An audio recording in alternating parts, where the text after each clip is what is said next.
Inanunsyo ng U.S. Secretary of State Antony Blinken na magbibigay ang Amerika ng military assistance at investment para sa EDCA sites. Nagpulong si Blinken ngayong araw kasama si U.S. Defense Secretary Lloyd Austin at ang Defense at Foreign Secretaries ng Pilipinas. Nakatutok si Joseph Moro. Sa kanilang pagharap kay Pangulong Bongbong Marcos, nagpahatid sina U.S. Secretary of State Antony Blinken at U.S. Defense Secretary Lloyd Austin ng pakikiramay sa mga nasalanta ng habagat at bagyong Karina. I've said a number of times that we're more than allies, we're family.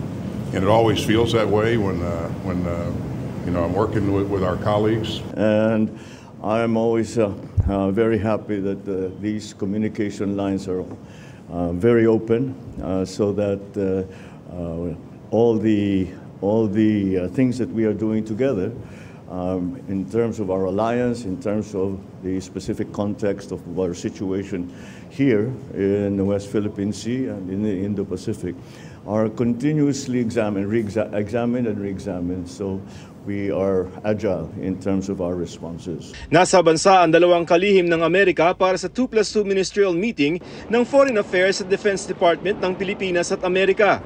Ito ang kauna-unahang beses na ginawa dito sa Pilipinas ang 2+2 meeting na ayon kay U.S. Secretary of State Antony Blinken ay salamin ng mataas na level at patuloy na pakipag-ugnayan ng Amerika sa Pilipinas.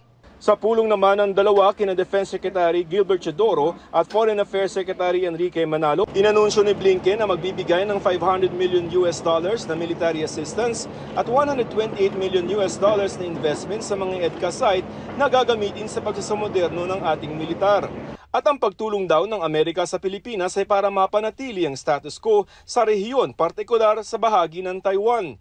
Dahil kung anuman ang mangyari doon, apektado ang mga kalapit na bansa.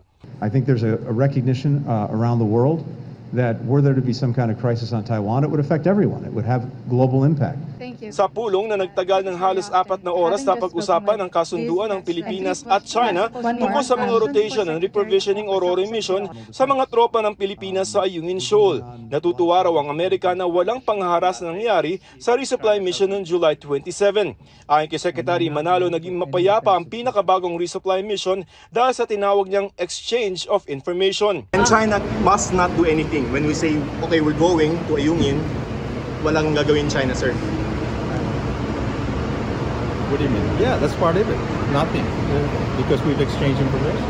And they're not parang empowered or they have no place to say no? Well, I'll be blunt. If they said no, then that's not part of the understanding. Dagdag ni Secretary Chodoro, the strategy in WPS and SES never changes. To have as much to protect our rights. Our sovereign rights, our sovereignty. That is the strategy. It doesn't change. In accordance with the rule of law and a rules-based order and rules. Samantala, nagkilos protesta naman ang ilang grupo laban sa pagbisita ni Blinken at Austin. Ayon sa grupong bayan, inilalagay raw ng Pangulong bansa sa panganib dahil sa mga EDCA sites. Para sa GMA Integrated News, Joseph Morong, nakatutok 24 oras.